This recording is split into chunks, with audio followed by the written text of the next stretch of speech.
amis chers téléspectateurs de la chaîne Vision Plus ñu ngi leen di nuyu kenn ku nekk ci turam ak santam di delluwaat di déwénati ñëpp di déwénati sunu yaay ak sunu papa yi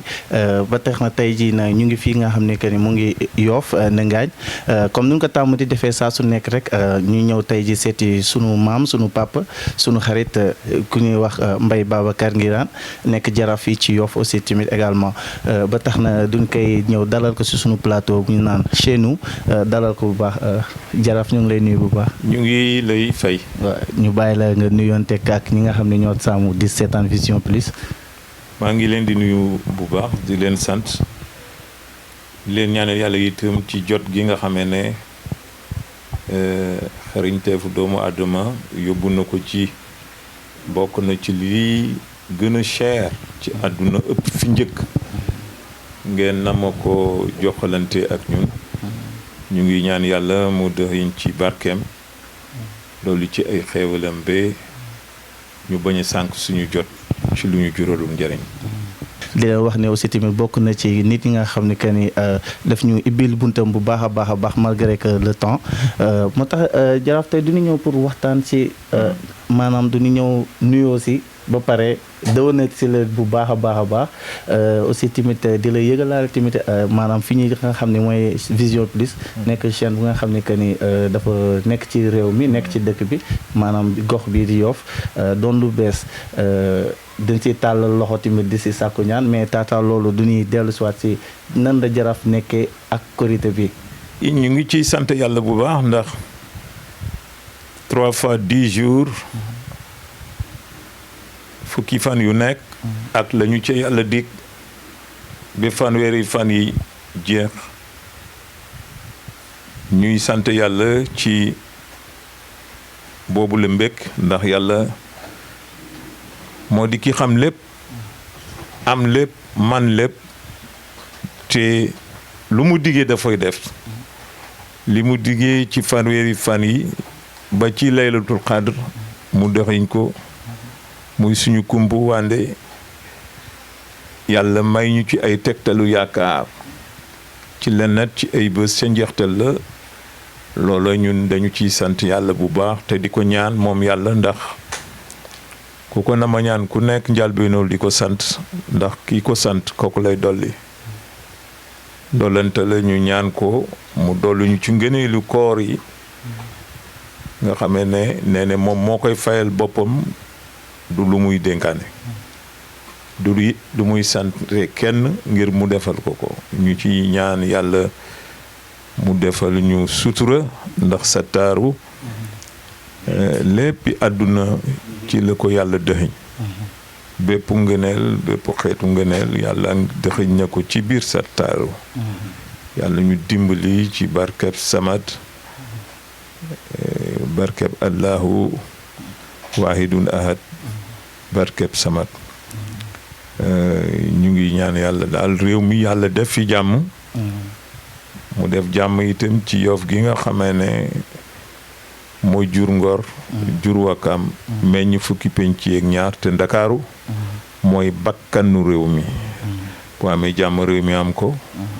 ndax lépp ngi ci noyyi nit ki bu noppee noyyi ñu robi ko kon buy noyyi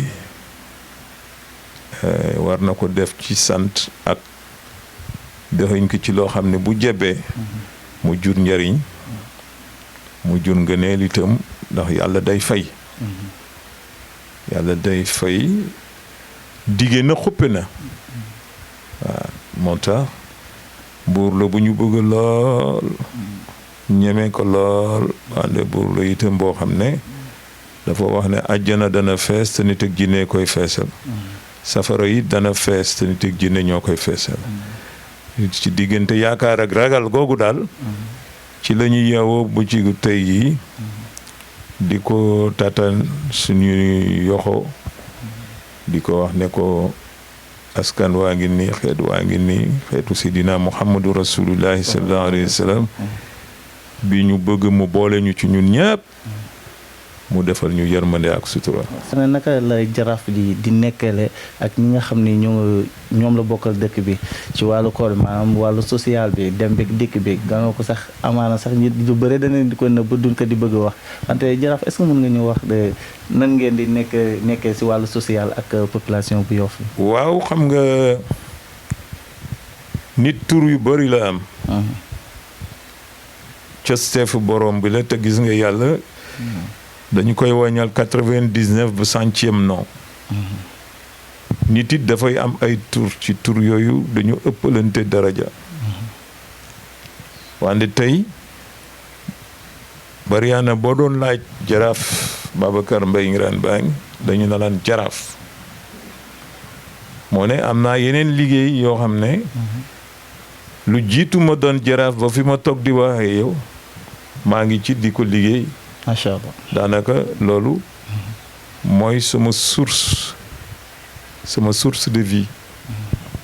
ci lay daane sama doole ci lay daganal samam koom ci lay daganal it sama péete ci bànni aadama yi nga xam ne dama na ma nekk seen jàmm ndax nit ñi boo nangoo ñu jiital la rek nangu nga jaamu seeni soxla ndax ki la jiital doy la daf la gën li tax mooy wóorul ndax moom bu taxawoon di nga ko nangul li mu la nangul te moom xës na la nangul ba noppi man bés ba Yoff dajee taxawal ma bés la bu rëy ci man bu dee sagit man sas wala gis mooy tax ma ràññee bés bi ba xam ni dama war a seey ci soxla bànni aadama yi jaamu leen ci seeni bëgg-bëgg taxawu leen ci lépp loo xamante ne lii seen farata la ma war caa nekk ak ñoom mu jaral ma noyyi gi may noyyi donc suñu safante ak nit ñi mooy sama baay daf ma waxoon dama mbay ma ne ko mu ne ma maay sa baay mais maay sa ndijaay ñaar yooyu dañu nuroo ndax doom joo gis am na baay am na ndey ñaari tànk lay doxee mais bu ñaari tànk day wéy am na toujours tànk boo xamante ne bii mooy doon tànku doole loxo it am na ci boo gën a jubóol mu doon sa loxo doole donte la ñaari loxo nga am mu ne ma fii ci Yoff nag kenn du fi doon sa baay te sa baay nekkul sa ndijaay ëllëg ma ne ko mu ne ma yaay doon jaraaf Yoff yow dong laa jur ci ku ma mën a doon ak ki nga xamee ne mooy Youssou Mbengue sa rakk yéen a bokk ndey ak baay seen ndey mooy tax bu ëllëgee yow yaay doon jaraaf Yoff ma wax ko ku mu jur nag li mu muy jox gàllaaj yëpp ndekete am na yoo xamante ne yi dafa woo Moulay Abdoul Aziz mu jox ko man bi ma tàmbalee di jëfandikoo samay gàllaaj ba ñu ma fale lu jiitu sax am na si yoo xamante ne yi tàmbali naa ko jëf Moulay Aziz woo ma ci mbeddum jinne mooy mbedd mi galanu sama kër ci gannaaw mooy mbedd bu sew bi mu daal di ma jox yeneen ak yeneen i gàllaaj nga xam ne Moulay Aziz bu doon beneen nit mënoon na sàcc samay gàllaaj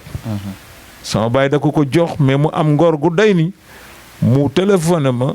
ñu daje ci kii mu ne ma lii sama papa moo ne woon naa la ko jox say gàllaaj la man moomu moo ko ñoo bokk baay mais man mënuma falu yow yaa mën a falu yow yaay doom di jarbaat man doom kese la Yoff du fal baay du fal geño Yoff meen lay fal lépp Yoff dañu koy nàmp ci sa weenu ndey boo amul ndey boo nàmp ndey ji réew boo amul ndey joo mën a nàmp saltige boo amul ndey joo mën a nàmp weenu jaraaf boo faloo da nga fal sa bopp te ku fal sa bopp rek sa ngëm ndax bés bu ñu la waxee sa bopp nga am gàcc gaynde bi ci àll ba di gaynde ak simbakat duñu benn simbakat bu gisee gaynde day daw parce que xam na ne du gaynde boo fekkee simba ba gendarme dugg fa nga gis gaynde gi di wax ak policier bi bu ñu ko teree woon ba di ko jàpp di ko yóbbu da ngay mujj yow sa bopp da ngay reetaan da nga naan lii ndax gaynde la golo yenn yi mu juddoo ca kaw garab gis nga bu fa juddoo day gis picc ak i nanam toj di naaw di dal di naaw di dal loolaay ne ci xel mi ba moom bu wàccee boo ko takkee ci ndiggam loolu lay bëgg a def moo waral muy tëb tëb mooy waral muy dem di ñëw moo tax ñu ne golo day cëppi cëppi rek mais golo du naaw li ngay xaar ci jaraaf ku nàmp jaraaf gi moo ko mën doxe moo ko mën taxawe mais jaraaf bu sàccee ab reenam bu sàcceeb galanam lu mu moomul mu tëgg ko dañuy xam ne kii moomul lii lu muy gën di tëgg di gën feeñal boppam macha allah lu muy gën di tëgg lu àddina di gën a yàgg muy gën di feeñal boppam kenn du ko suul moom mooy suul boppam kenn du ko wàccee moom mooy wàccee boppam moo tax ormal aada fonk cosaan mu ngi tàmbalee si nga xam fan nga tàmbalee lu di sab dono kuy sa ndey nga xam kuy sa baay nga xam mais jaawale sa néegu ndey ak sa geeñuk baay fa la njuumte tàmbalee ci àdduna koo ko gisal rek mbartal lay jël ci suuf la jëm nekk kàddu yi nga xam ni que ne franchement lu am solo la te defe naa ne tamit muy man muy keneen ak keneen war nañ si mën a di ko jege nit ñu mel nii di si sàkku xam-xam bu baax a baax a baax parce que am na solo ba tax na jaraaf comme du ñëwoon di dëwënati ñëw saafante ak yow ak sàkku ci ñaan tamit sama xol li tax mu sedd mooy perspective yi nga xam ne soxe ko na juddoo na jébbe na ci askanu Yoff surtout ci ay ndaw nga xam ne ñoom la ñu yaakaar ngir ga ëllëg li gën mën a tàbbi ci biir dëkk bi ndax mag ñëpp li ñuy ñaan mooy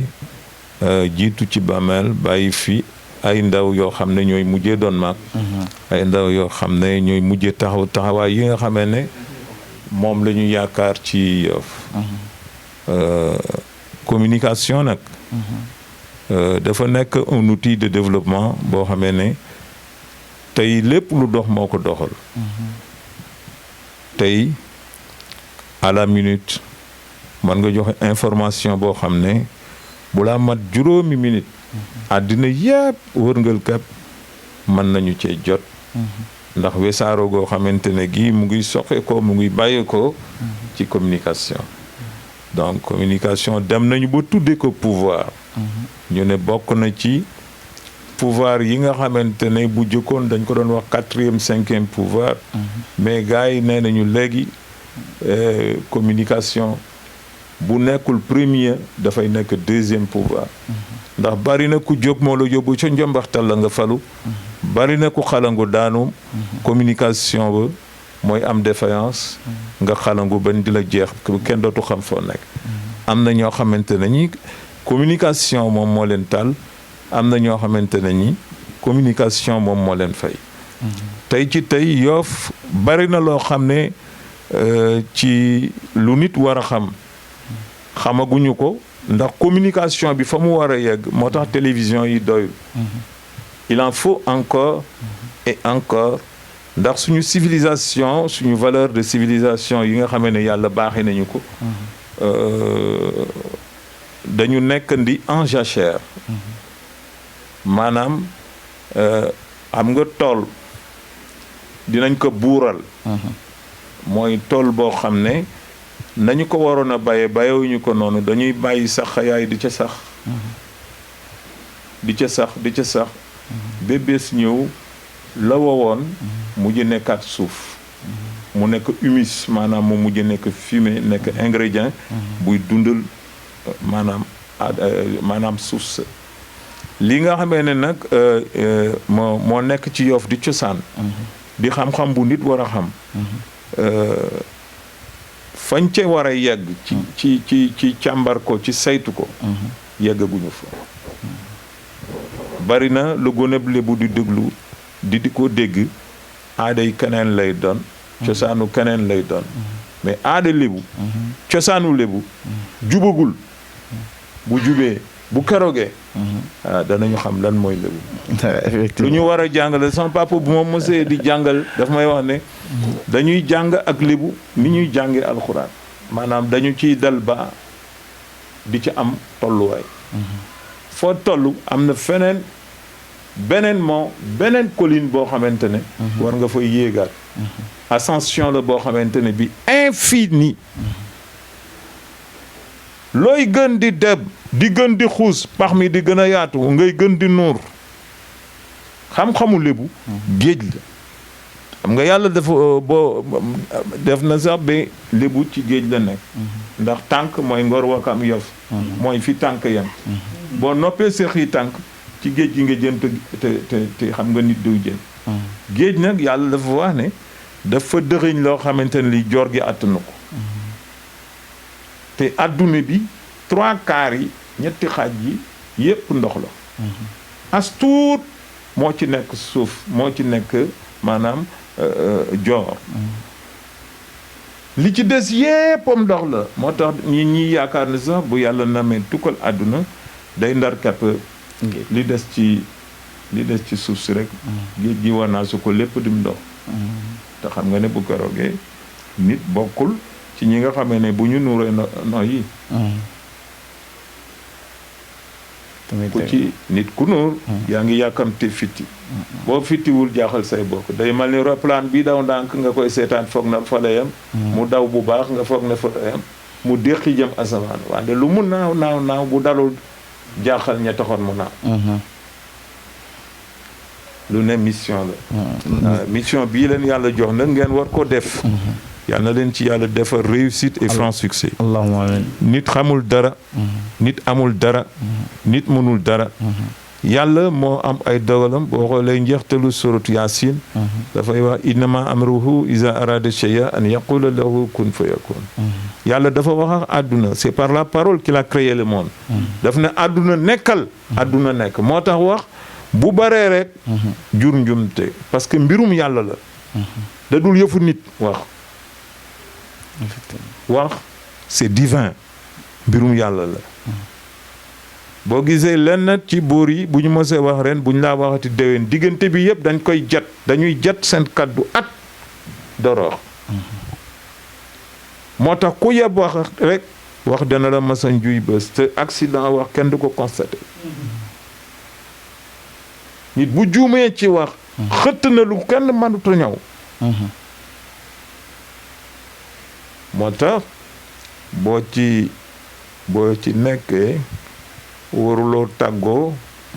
ak maanaam leeru yàlla pour muy gunge parce que muy gunge say propos xam nga toujours da ngay gis ku la discours nga dégg mu ne rabbi sarax li sadri wa yassir li amri wahlul uqdatan min lisani yafqahu qawli te loolu yonent bu yàlla yónni moo taxawoon di ñaan yàlla lu jiitu mu daan yëkki kàddu gu mu mën a doon muy cay ñaan yàlla ngir yàlla jubalal ko dañu doon Hitler ku mel ni Hitler ni allemand yi toll da doon wax ba ñëpp di jooy Hitler ak xadaram ku ko xam xadar nga ko xame mais pour armée maanaam jox ngàndaay allemand moom armam bi gën a fort mooy mu jàkkaarloo ak ñoom wax ak ñoom mais daf leen di wax ba ñoom ñuy cëfër yàkkante dem front yàkkante jël seen bakkan bi dem jox ko ngir ga Allemagne am li mu bëgg macha allah.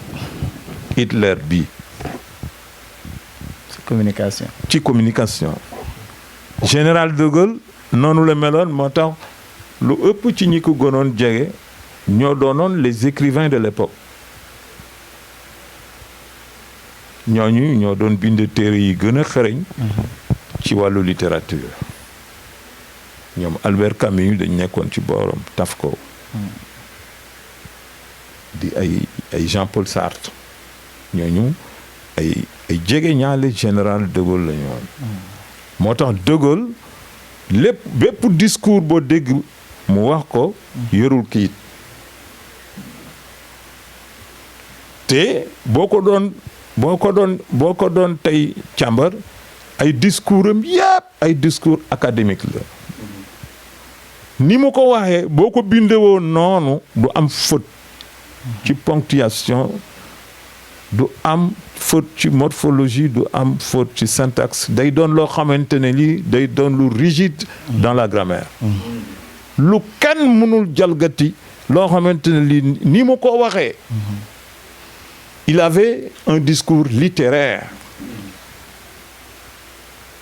moom général de Gaulle moo tax communication bi ngeen di def ni lu am solo la dana tax ñu wegab dëkk parce que ñu bari xamuñu lu bari ci biir dëkk bi dëgg la bu baax a baax jaraaf nga gis rek diñuy jàpp beneen bés nga xam ne que ni duñuy ñëw spécialement waxtaanee ci luy jaraaf kuy jaraaf ak nu jaraaf bi war a comporté woo si biir dëkk bi xoolaale tamit li nga xam ne kay mooy li nga wax léegi si say kàddu lan mooy lébu nu mu war a comporté ak nan la war a mën a def aussi tamit si société bi boo ñu ko jagleele aussi tamit ñu dellu ci bés ñëw waxtaan ak yow gën koy yaatal waxtaan bu baax a baax incha allah bu si suñu borom àndee loolu may naa leen ko saa yi leen sobee incha allah ndax itam li ci ñun yëpp aw jiwu la bu ñu sañoon mu jebbi ba ku fu fekkul sax ku fu fekkul jëmm ji bu ñëwee nga fekk fi meññeteef bi wala nga fekk fi jiwu wi ndax lu jiwu wa jeexul loolu jógu fa incha allah adduna bi noonu la ok kon duñuy def rek lu delluwaat di la gërëm bu baax a baax di la sant ak di tàllal loxo yi aussi tamit nga sànni ñu ñaan ndax lu am solo la ci liggéey bi bu dul liggéey bi sax ak leneen ñaan gi moom baax na ci parce que léppi àdduna baatin moo ci gën ndax yonent bi mooy ngëneel bi gën yàlla baaxee ñu ko mais lu jiitu mu woote di toll ci ñeent fukki atam di woote am na ay siècles et des siècles derrière ca jamonoy labbe yi di ko séen di yëg ne dina ñëw loolu baatin la moom la Baye Sakho doon wax ne leer bu tojem kàng kaala du ko téye dem na ba yonente bi di laxas bopp bi pour leer gi bañ a génn te jotu façon bu nekk nëbboo na ko ndax yooyu mu def yépp ci xeeti liggéey mënoon na cee gàttañ lu ndax yàlla am na bés mu wax ko ne ko boo bëggoon doj yi ci mag yépp ma def ko muy or mu constituer sa richesse yonent bi ne ko tegoo say natt moo ma ko gënal moo tax nattu yàlla dina ciy natt di ci fay am na ñu bari muñ nattub yàlla moo leen may li ñoom parce que nattu yàlla nga muñ ko nangu dogal ci la bokk ci la dogal te nangu dogal yàlla da koy fay waaw kon mën nañoo ñaan incha yàlla defal ñu jàmm te dolli ñu sutura barkeb jaraaf Malibert ma ci poste ba sa mbujjëm ndax bi muy jóge fii di dem di wuy ji tubaab bi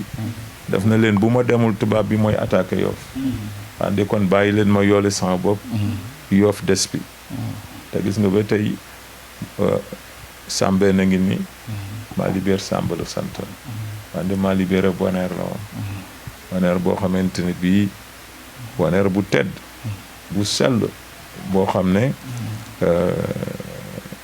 yaram waa nga ca mbijjam ca poste ba sa mbijjam bopp bi tubaab bi ka ne woon France moo ne gëmul ne Malibert faatu na moo ne faaw ngeen indil ma boppam kon bopp baa nga France mag ñi tegoo nañu tiis li ñu yor mag ñi dañu ko jox au prix de leur vie moo tax képp ku ko téye te nangu ko téye baatin bi lay jàppale yow sa doo xam c'est au prix de la vie le coût c'est la vie moo tax man Yoff jaral na ma sama bakkan macha allah yàlla ñu yàlla dolli sutura bu baax ñu jàng Fatiha ñetti yoon jàng suratul Ixlaas def ko ñetti yoon ñu jàng salaatul Fatiha def ko ñetti yoon ñu ñaan yàlla xam-xam am man yàlla na nekk jagle fi ñun ak mboolem jullit yàlla sàmmal ñu ko zahiran wa baatinan ci li nëbbu ak lu feeñ barkeb Seydina Muhammadu Rasulullahi sallallahu alayhi wa sallam mooy bunt bi nga xamee ne ku na ma jëm ca yàlla wala ku sàmmoo ak bëgg ci moom dara boo ko jaaree ci moom man yàlla mën na laa dimbali kon ci barke Seydina Muhammad yàlla defal fajuk aaju barke weeru koor yi nga xamee ne moom la ñëpp di màggal tey jeex tëlam allahumma salli ala Seydina Muhammad. Amis fidèles téléspectateurs et abonnés de la chaîne Vision Plus comme nu ñu ko di defee à chaque fois comme nu ngeen gisee rek ñu ngi bàyyee ko ci yeneen ndaanaan dellu tax na tey aussi tamit ñu delluwaat ci fekk si waat yeneen ndaanaan comme ni mu ko waxee aussi tamit à chaque fois rek du ñuy laal secteur bu ne ñu jógee woon ci secteur coutumier yi léegi du ñuy ñëw laal fi nga xam ne que ni mooy ñi nga xam ne ay acteurs politiques nañu nekk aussi également ci biir Yoff aussi ba tax na du ñuy xuus bu baax ñëw fekk si sunu xarit sunu frère ñu koy wax Ngagne ñu ngi lay nuyu. waaw ñu ngi lay fay mon ami mon frère Prince. waaw ñu bàyyi la nga nuyu aussi tamit ñi nga xam ne que ni ñoom ñooy di seetaan Vision Plus. waaw salaamaaleykum les fidèles téléspectateurs et suiveurs de la télévision Vision Plus. ñu ngi leen di nuyu comme ni ko sama copain waxee Prince man la Ngagne may ànd ak Seydina si taxawu Sénégal Yoff. doon son proche collaborateur yàlla dogal tamit mu dénk ma ndaw ñi jeunesse taxaw Sénégal bu Yoff donc ñu ngi nuyu ñëpp di profité ci occasion bi di leen baalu àq te di leen baal di leen ñaanal yàlla nangul ñu suñu koor te koor gi yàlla bu mu doon suñu mujjanteelu koor. waaw comme ngay nun ko tàmm di defee rek ak di ko def ay ñi nga xam ne que ni mooy say précédents donc comme Korité à l'occasion dañuy profité ñëw saafonte ak nit ñi baalu àq de passage di la baalu àq di la downati bu baax a baax si Korité bi tey nag dañ fi ñëw également aussi nuyu la baalu la àq en même temps aussi tamit waxaale la li nga xam ne que ni mooy Vision Plus muy télé bu nga xam ne mu ngi fii ci biir Yoff aussi tamit waxtaan tuuti entre parenthèse ci wàll fonction yi nga xam ne yéen koy yore fii ci biir Yoff. parce que bu ma gisee détermination ki ko diriger. muy notre frère Bokandé. bu Mbengeen donc dañ ci am fierté. am ci vraiment mbégte daal mbégte moom tamit doo mënoo xam sax fa la toll ci ñun tellement que dafa mel ni sax suñu mbiru bopp la. donc comme li ñu ko yàgg a waxee rek ne àdduna entrepreneuriat la boo doonee jeune. da ngay xool la nga mën a jariñ sa dëkk. te vraiment gis nañ ne Bokandé mu ngi si lancé boobu. te di ko ci ñaanal yàlla dimbali ko yàlla yëkkati télévision bi ba tey fi ñu déggee TFM sax mu dépassé ko. au niveau au niveau mondial sax. ñu ko fay dégg tey fi ñu déggee MTV ay CNN BBC. waaye yéen tamit yéen ñi di liggéey ak moom. di leen ñaanal vraiment parce que ay professionnel ngeen. du tey laa leen xam mais yàgg naa leen xam. donc bu ma leen gisee tamit ngeen ànd ak moom di liggéey sama xel lay gën a dal. xam ne vraiment yàlla garab bi daal ci kaw la ñuy mbëkkante. donc yal na leen yàlla leeral seen yoon. amiin amiin dool leen jàmm fi ngeen teg seen tànk moom foofu la. entrepreneuriat mooy fay c'est le présent c'est le futur. di leen fàttali que ami téléspectateur bu Vision Plus Ngagne bokk na ci jeunes yi nga xam ne dañuy yëngu si wàllu politique ci biir Yoff bokk aussi tamit si parti PASTEF. ñu gis ne waaw taxawu Sénégal autant pour moi excusez-moi. maa ngi lay yóbbu PASTEF ok taxawu Sénégal ak maître Khalifa Sall. ñu gis aussi tamit Ngagne yaa yaa ngi nekk jeune nekk ci wàllu politique donc di encadrer ay xale amoon ci ay ku ci mel na sa papa mu nekkoon waaw macha allah nekkoon ci voie bu am solo nga jël tànk yooyu noonu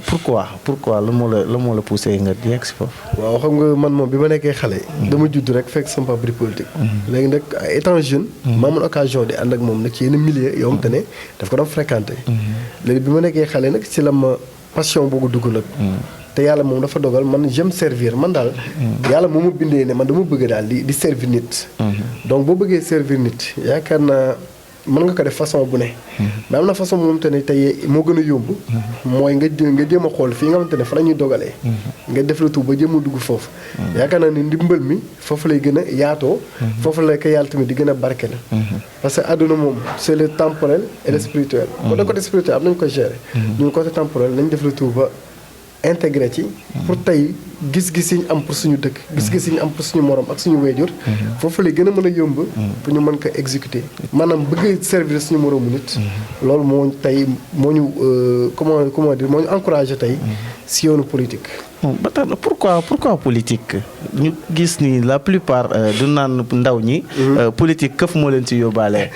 pourquoi nga jël choix boobu dëgg la xam nga la politique c'est l'art de gérer la cité xam nga politique maanaam yenn personnes yi ñoom ñoo changé perception bi nit ñi am tey ci politique parce que maanaam léegi boo déggee politique dafa mel ni politique mooy nga gis nga ñëw intégré benn parti juste pour dundee ko te ñun suñu leader Khalifa Sall dañu yàgg wax ne bu leen nangoo nekk ay politiciens les politiciens ce sont des personnes qui font la politique juste pour vivre mais soyez des hommes politiques des gens qui seront là juste pour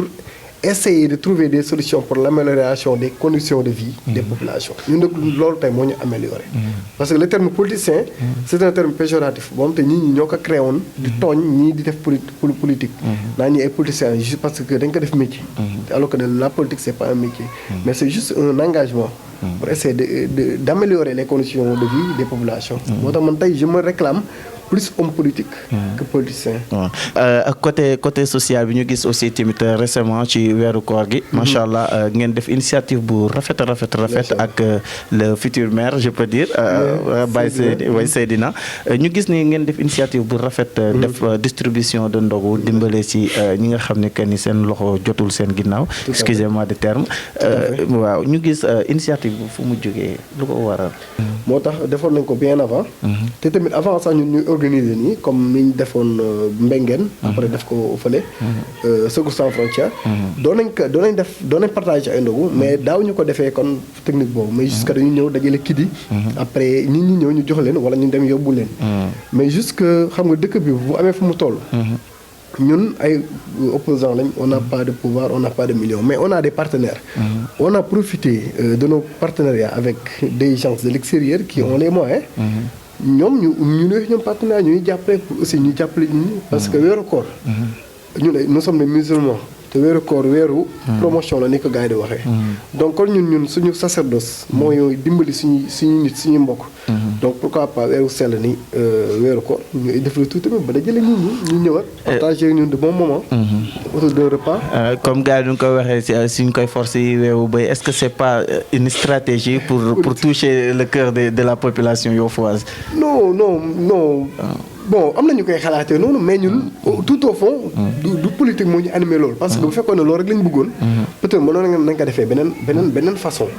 mais aussi bi ñu ko organisé mais gis nañ macha allah Yoff dañ ñëw on a vu waa CM Yoff vraiment def seen délégation bu rafet ñëw rafetlu initiative bi xam nga jox ñu ay présents ñeneen ak ñeneen tamit ñëw donc ça veut dire que ne loolu c'est pas politique si c'était politique yaakaar naa waa CM Yoff duñ def seen délégation bu rafet ànd ak le corps professoral administration ak ñoom bokkaan ak yëpp vraiment ñëw nuyu gars yi saafante ak ñoom kon bu fekkoon ne politique la ñoom yaakaar naa am nañ ful léegi boo xamante ne loolu noonu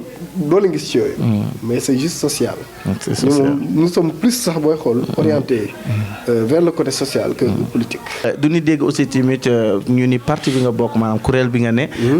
du gis ni côté social bi da ngeen di ko mbubboo wante du la ngeen di jëfee dama bëggoon benn éclaircissement bu ndaw rek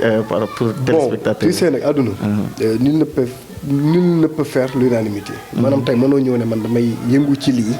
ñëpp ànd ceeg yow foog mu am ñuy wax temps mais social moom ku ñu xam ak façon bi ñu koy defee xam ne ñun moom loolu suñu mbir la ñun yàlla moo ñu ko bindee. parce que je pense que ñun li ñuy def c'est social bu ñu ko doon publier chaque instant. donc yaakaar naa ko nit ñi à la fin nañu jëpp parce que macha allah on a fait beaucoup. les prises en charge médicales. les bourses d'études. ma soo gis fuñ masa defee bâche. ou les télévisions locales ne leen ñun ñu ngi may nañ temps de bourse may nañ temps de prise en charge. mais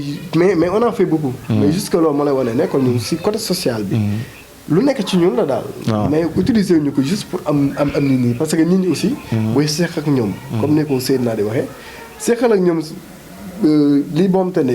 seen diggante na mel ni ëllëg si bi boo leen dajee. kenn du gis morom mu di rus. parce que day fekk da ngeen di waxante loo leen mën. ba pare ku nekk respecté kàddoom. ku nekk respecté kàddoom jamono defe naa ni moo doon kàddu nga xam ni moom ni ni jeexalee wax ji comme que temps bi daf ñu xaj war nañu jaar ci feneen ak feneen duñ lay bàyyi rek nga lancer benn appel wala nga dëwanati say proche ak say am di jàmm avant ñuy. waaw population Yoff-Oise comme ni ma débuté sax vraiment ma ngi féddali sama engagement à vos côtés. féddali sama engagement si sama leader yi. muy sama papa Issa Ndoye ak Seyna Issa Laye ak Khalifa Ababacar Sall. di def un appel solennel nag à la jeunesse Yoff-Oise ñun Yoff ñu ñoo ko moom. te jeunes yi ñoom ñoo représenté plus de 70% de la population. Yoff-Oise donc mbir buy changé ñun ñoo ko mën a changé mais mënuñu fi ëpp ba pare di toog chaque instant ñuy décider à notre place donc ma ngi invité ñun jeunes yi. ñu retrouver wu ànd ak Seydina Issa Laye mi nga xam ne mooy sama leader. di l'espoir de la jeunesse. ñu ànd ak moom liggéey pour essayer changer Yoff parce que xam nañ ne mën nañ ko te ensemble incha allah nous y arriverons. incha allah rabbi yéen a ko déggandoo amis téléspectateurs de la chaîne Vision Plus ñu ngi woon fii tey ji waat Ngaparou ànd ceeg un leader politique un acteur politique aussi un jeune bu nga xam ne que ni il est décidé pour le changement de la ville de Yoff. ñu lay remercier bu baax a baax Ngagne di la jox ni di la fàttali aussi également yaa ngi si émission chez lui bu nga xam ne duñ koy fas yéene élargir ñu gën a ñëwaat tout à fait waxtaan ak yow gën koy yaatalaat incha allah amis téléspectateurs de la chaîne Vision Plus comme ni nga ko waxee rek bu ñu jógee si secteur politique dañuy xuus ba ñëwaat si secteur sportif ba tax na tey ñu ñëwaat aussi ba tey ñu ngi biir Ngaparou fekk si un frère un collègue de travail d'entraînement plutôt ñu koy wax Mamadou Meng alias Lebou Meng comme milieu sportif yi nu ko gën a xamee moo tax tey mu ñu recevoir ñu aussi dans l'émission chez lui Lebou ñu ngi lay nuyu. waaw maa leen di fay Boubacar. ñu bàyyi la nga présenté wu ak ñi nga xam ne ñooy seetaan Vision Plus. waaw asalaamaaleykum maa ngi nuyu téléspectateur Vision Plus bi di leen masaw di leen wax déwénati di leen wax yàlla nañu yàlla nangul suñu koor. nangul comme bépp jullit. moom mooy Mamadou Meng di athlète sénégalais di yëngu tamit ci li nga xam ne ñu naan course d'obstacle muy 110 mètres et Lebou ñu gis ni yaa ngi ci discipline boobu noonu muy 110 mètres et maanaam yàgg nga ci yàggoo ci mën nañu wax sa petite catégorie ba ngay nekk senior yaa ngi ci est-ce que mën nga ñu wax tuuti ci wàllu discipline boobu. wax ci 110 mètres et yi nga xamante ne moom lay pratiquer je pense que dina yomb parce que yàgg naa ci yàgguma ci aussi parce que aussi tamit sama carrière sport yëpp ci 110 mètres yi laa ko def donc nekk na discipline boo xamante ne discipline bu ma neex la discipline bu ma neexoon avant la quoi. ba ni ma ci duggee ba am ci donc li ma ci jot a am yëpp performance yi ma ci am titre de champion yi ma ci am yëpp donc discipline la boo xamante ne il est à la portée de tout le monde ñëpp mën nañ ko def. malgré que am na ñoo xamante ne dañ koy ragal mais discipline bu neex la te discipline bu am solo la aussi tamit parce que créé na ay champion yu bëri ici au Sénégal. donc man def naa ci carrière bu excellent. donc depuis 2004 maa ngi nekk ci 110 mètres yi. je pense que am naa ci 7 titres nationaux. ak ay titres vice champion du Sénégal. affaire yooyu noonu gagné naa ci aussi tamit ay tournées yoo xamante ne meeting la ay meeting national yoo xamante ne dañ ko doon organiser ci régions yi gagné naa ci aussi tamit quelques meetings. ci 110 mètres nekk na discipline boo xamante ne ñu ngi ci woo ñëpp aussi ñu ñëw pratiquer ko. ndax nekk na discipline bu neex. muy 110 mètres yi. muy 110 mètres et mu nekk course d'obstacle bi nga xam ne que ni c'est pas facile je parle parce que am naa si man tamit connaissance de cause léegi ñu xool yaa ngi si discipline boobu noonu ñu xool nan ngay mën a dundee ak situation Sénégal ak entraînement course boobu noonu. waaw yombul nag ndax nekk sénégalais nekk au Sénégal di def sport déjà dafa metti parce que conditions yi réunirul pour que nga excès ci niveau bi nga xamante ne moom la ñuy soxla mais ñun dañuy soox ak niveau bi nga xamante ne moo fi nekk avec les moyens du bord quoi donc malgré ça réussir nañ ay performances yoo xamante ne ay performances yu niveau africain la participer nañ aussi tamit ci ay compétitions internationaux Jeux africains Jeux francophones comment dirais-je Jeux islamiques première édition des Jeux islamiques yi amoon Arabie Saoudite participer nañ ci dem nañ fa aussi tamit def fa participation bu honorable dem ba demi-finale donc participation bu ma neexoon la bon bokk na ci sama carrière compétition boo xamante ne nii moo ma changé quoi donc man daal maa ngi wax ne yombul au Sénégal fii def fi sport mais li ëpp solo mooy nañ def rek ndax yàlla waxul kenn dara peut-être conditions yi ñuy nekk nii mun nañ ci def performance boo xam te ne mun nañu yóbbu à l'extérieur ba ñu mun a continuer foofu sport bi donc mi ngi noonu daal ñu jàpp rek ñun ñi nga xam te ne ñoo nekk au Sénégal di def sport te xam ne ku ci nekk war nga ci mën a def dara quoi ku nekk mën na ci def dara ci kàddu bi nga xam ne moom nga bàyyi léegi léegi ñu xool sportif nekk Yoff ñu xool peut-être neexul est-ce que di ngeen di am ay soutien yi nga xam ne dina jóge ci doomu Yoff yi ñu yegsi ci yéen. waaw loolu dañuy lancer waat appel ak suñu ñi nga xamante ne ñoo jiite sport Yoff bi ñoo jiite sax Yoff laay wax parce que dëgg la man sportif laa boo xamante ne Yoff laa dëkk fii laa juddoo fii laa màggee fii laa amee suma lépp malgré que nekkuma ci couleur Yoff di défendre les couleurs du Yoff mais jaraaf laa nekk mais warul mun a tax bu ay et di jógee ci doomu Yoff yi di ñëw ci ñi nga xamante ne sportif yi la ñu may tëb parce que bu dul dara doomu Yoff laa te man ak à chaque fois malgré que jaraaf laay compétiral saa yu ma gagné titre bu may gagné titre yu ma mus a gagné ci Sénégal sama 7 titres yi ma gagné ci Sénégal yëpp bu ma arrivé bu ñu ma interrogé dama naan tuddee naa ko Yoff parce que Yoff laa am amuma keneen ku dul Yoff donc di lancer waat appel ci ñi nga xamante ne ñooy autorités yi ñu jàppale ñu ci côté boobu parce que soxla nañ ko ñu jàppale ndax ay doomu Yoff lañ te am na ñeneen ñoo xamante ne ñu dul man ñu ngi nekk sama gannaaw te am nañ yaakaar ci ñoom ni buñ leen jàppalee niveau bi ma egg man dinañ ko egg ba dépasser ko parce que am nañ ay talent ay xale yu ndaw lañ nag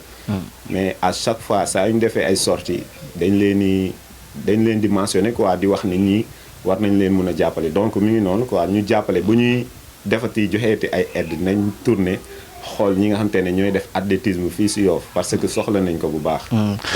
ba tax na aussi tamit lébu balaa ñu lay bàyyi ban vision nga am ci discipline bi nga def maanaam ci athlétisme général quoi. ñu jàppante waat. ñu waxante dëgg aussi. parce que ñu ngi nekk ci discipline bu noble la ñuy def. mooy première discipline olympique. donc war nañ mën a promouvoir athlétisme bi. jàppaat ci bu baax ndax grain bi Sénégal am grain bi mu am amul beneen dëkk bu ko am dans le monde et puis aussi tamit compétition yi ñuy def nu mu bëree amul beneen dëkk bu koy def aussi tamit dans le monde te boo xoolee sur le plan performance des na am na ñoo xamante ne ñoo ñu gën a baax performance te ñoo leen ëpp compétition donc loolu day wane ni lii considération bi des na ci suñu autorité fédérale yi donc war nañ geesuwaat athlétisme te xam ne athlétisme nekkul dafa affaire de club la déjà dans un premier temps mais bu affaire de club bi passé day nekk loo xamante ne nii ñun ñëpp dañuy xeex pour dem représenter ji Sénégal donc war nañ joxante loxo mu bañ a nekk affaire de clubisme donc ñun suñu dirigeants yi je pense que manque de professionnalisme boobu lañ am muy que bu ñu ñëwee à la compétition au lieu que ñu concentré wu ci compétition bi mais dañuy concentré wu ci club yi ñuy représenté te je pense que loolu aussi tamit doxalul athlétisme Sénégal te aussi athlétisme Sénégal soxla na aide boo xamante ne si gouvernement bi la jógee. ñëw si athlétisme parce que déjà tey. soo xoolee benn piste lañ am ici au Sénégal muy bu Léopold Sédar Senghor. fii à Dakar quoi. donc waroon nañ mën a am yeneen piste Iba Mar. fonctionné tul. te Léopold Sédar Senghor boo gisee sax ñun dañu fa xajal nii rek pour ñu mun fa entraîner. ndax conditions yi ñu fa nekkee sax boo xoolee baaxul. ndax stade bi amul ndox amul dara ñu ngi déplorer loolu nag si que ñu décentraliser piste yi dugal ko si banlieue bi parce que mooy dortoiru Dakar. ku si mel ni stade Guédiawaye bi foofu boo fa defee piste tey jii nii. sa nombre de licenciés je pense que dina améliorer wu. donc athlétisme dina gën a amaat beneen visage quoi. ñu gën a jàppaat si athlétisme te xam ne athlétisme bii nii mun nañu valoir loo xamante ne nii amuñu ko woon avant quoi. d'accord dundoon ñëw rek pour waxtaan seeg yow déwénati la baalu la ak bu baax a baax gis ni aussi tamit doomu Yoff nga ti Yoff nga dëkk Yoff nga bokk ba tax aussi tamit également ñu ñëw di la présenter waale suñu télé bi muy Vision Plus boo si amee quelques mots boo ci bàyyi wala ñaan wala dara yow yaay lébu daal ah. waaw avant tout damay remercier sama yaay. ak sama papa ak sama mag yi ñi nga xam te ne ak sama ndijaay aussi Mbaye Ndir. sama yaay Fandoy Babacar Mbeng ak samay rakk ak samay mag ñëpp maa ngi leen di remercier bu baax parce que su ma eggee fii tey ñoo ma épaulé quoi. donc aussi tamit di rafetlu liggéey bi Vision Plus muy liggéey bi nga xam te ne ñu ngi koy commencé nii di leen si ñaanal yàlla ñu egg foo xamante ne sax seen xalaat egg fa woon di leen ñaanal parce que lii mooy tax ñun ñi xam nit ñi nga xamante ne ñu ngi si biir dëkk bi di def lu nit ñi bëgg te xamuñu ne ñu ngi koy def si dëkk bi comme par exemple tey c'est la première fois may def interview ak chaîne bu Yoff si lu may pratiquer muy sport athlétisme ñu bëri xamuñu ne man maa ngi def sport parce que maa ngi def athlétisme ñu ngi gis may dem ak a ñëw di yor sama saak dem ak a ñëw mais léegi ak Vision Plus dinañ xam ni lébukat athlétisme lay def te mu ngi lancé appel si ñëpp ñu ñëw def si athlétisme ndax athlétisme ñëpp ko mën a def ndax ay disciplines yu différent la di ñaanal encore une fois Vision Plus si lépp loo xamante ne nii ñu ngi koy yóotu rek yar na dem ba weesu seen jot fekk si ki nga xam ne aussi également kenn du leen ko présenté si biir Yoff Mame Birame nekk acteur politique fii ci biir Yoff également aussi tamit jiite li nga xam ne mooy parti progressiste rénovateur progressiste Yeesal ñu ngi lay nuyu Mame Birame. waaw maa ngi lay fay Prince. di la déwénati bu baax a baax si korité bi. waaw fekkee déwén di leen baalu àq. ñu bàyyi la aussi également aussi nga présenté aussi ñi nga xam ne que ni ñoo tàmm di seetaan Vision Plus. waaw mbokku téléspectateurs yi ñu ngi leen di nuyu di leen ziar di am mbégte lool di leen retrouver fii si télé bi nga xam ne mooy Vision Plus muy sama jotaay bu njëkk ak yéen. di kontaan trop si taxawaay bi di leen ñaanal tamit mu jëm kanam. di wax waa réew mi déwénati mu tombeek bis boo xam ne dañu ko bokk ak suñu mbokku catholique yi chrétiens yi nga xam ne Ascension la tombé ñun ñëpp ñu bokk ko muy bisu Korité xam ne ku ne man si gis boppam ñu ngi leen di nuyu di leen sant di leen gërëm di leen baalu àq itam te di leen baal tey sàkku ñaan si yéen. mais également balaa ñuy ñëw di déwénati après déwénati sax laay wax ak waxtaan ji. dañuy ñëw si li nga xam ne que ni si li nga yëngu moom naan politique. ñu gis ni yaa ngi jiital ay ndaw. bokk aussi tamit di jiital benn parti politique fii ci biir Yoff. ak ni ni mel ak li ko wër. parce que depuis lors dégg ñu parti bi mu yëngatu si dara. ñu bëgg ñu am si ay éclaircissement par rapport à ça. parti bi mosul noppee yëngatu ñun ñoo njëkk a déclaré suñu candidature fii depuis 2019 bien avant premier report bi te ba nag ni ñu ngi si. yéen a ngi si mais est-ce que stratégie da ngeen am beneen stratégie bu bokkul ak yeneen parti politique yi parce que ñu ngi dégg yenn si adversité bi ñu ngi leen dégg ci dëkk bi. ñu ngi xumbal ñu ngi tàccu ñu ngi wax ñu ngi bind. wante si sa côté moom dafa mel ne que ni da ngeen xaw nelaw de. non nelawuñu de. bañ nga ko ba ne dañu bokkul stratégie ak suñuy yeneen morom yi. dëgg la ku nekk ak sa stratégie. mais nag nelawuñu de ñu ngi liggéey. comme ñëpp parti mënoo ko yor di toog te booy seet ñun fii ñun rek ñoo fi parti boo xam ne siège social am fii la. et que mu samp ndëndëm pour élection territoriale yi. pour les maires yi war a ñëw nga xam ne jàpp nañ date bi ci 23 janvier 2022 ñu ñaan ni 2022 waaw ñu ñaan yàlla yóbbuñu fa ci jàmm ak salaam. waaw ba tey ñuy ñëwaat tamit ci côté stratégie ba tey ñu xool yéen a ngi samp seen ndënd comme ni ko waxee fii ci gox bi. wante ñeneen ñi nga xam ne que tamit samp ñu fa mais dafa mel ni ñoo leen gën a dominer ci kii parce que ñun dañuy wër ñu ngi fekkee activité ñu ngi fekkee lu ne. wante parti Yeesal bi ñun daal xaw fa mel ne daal daf xaw ragal xaw ma nu ma ko mën tuddee. déedéet xam naa dañu bokkul stratégie comme ni nga ko waxee mais ñu ngi liggéey parti man ma ko yor ba pare ne doo dox doo liggéey wala doo yëngal. waaw dañ leen déggul kat. waaw ñu ngi fi de dégguma leen. ñu ngi fi de ñu déggul it xam nañ ñu.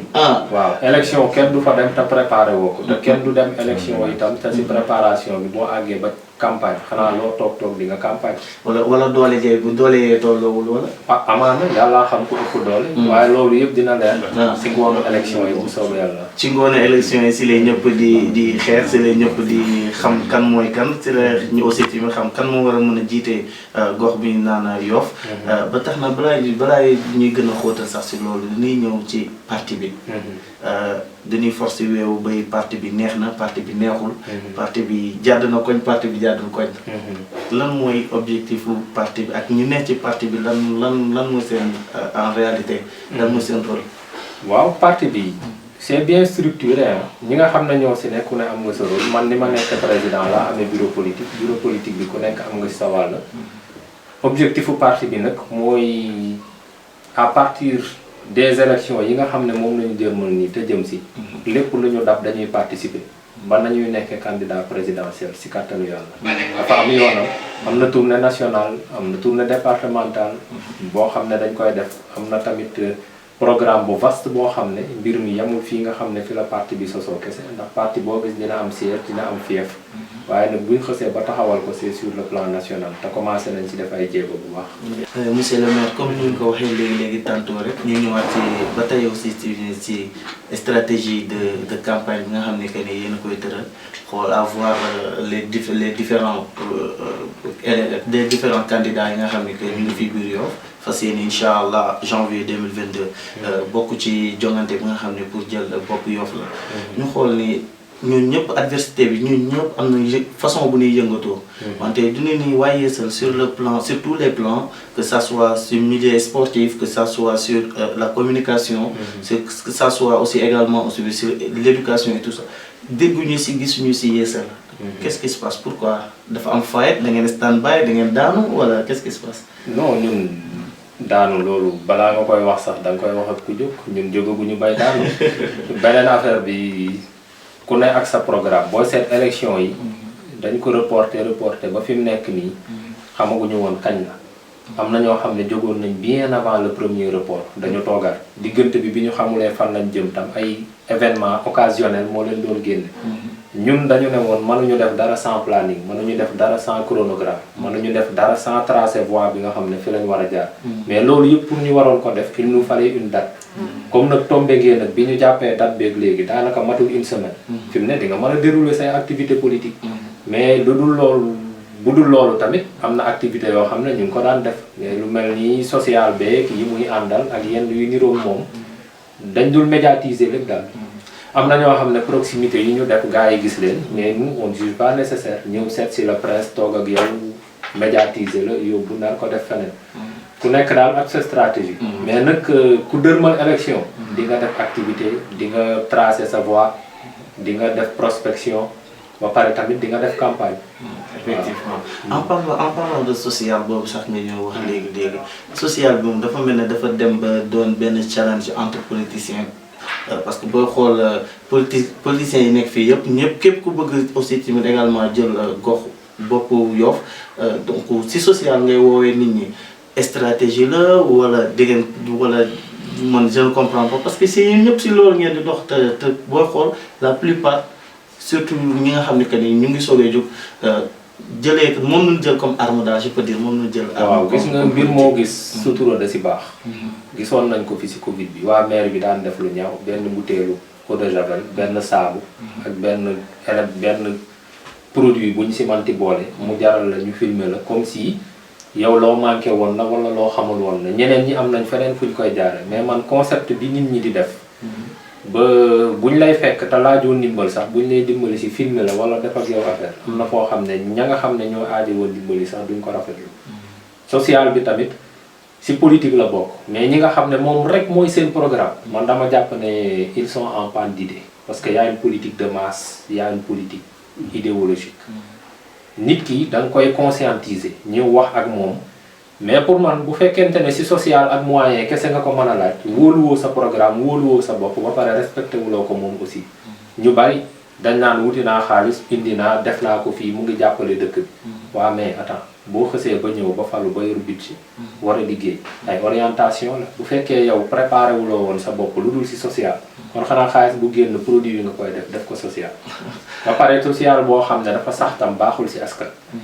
ça doit être ponctuel pour une chose parce que boo ko ku moytuwul loolu koo sarax ren di nga ko sarax déwén mais mieux vaut na nga tracé voie bi nga xam ne nit ki dina fa mën a jaar ba ren boo gisee moom boosté ko déwén mu mënal boppam ba nga jaar feneen bu yàggee social bi dootul am benn poids bi mais nag ñi nga xam ne moom la ñu def moom au devant de leur programme pour man ils sont en panne d'idées. sa vision nga am chez la commune de Yoff lan mooy objectif bi nga am incha allah élection yi bu ñëwee ban objectif ak ban vision nga am ci pour la population yoffoise.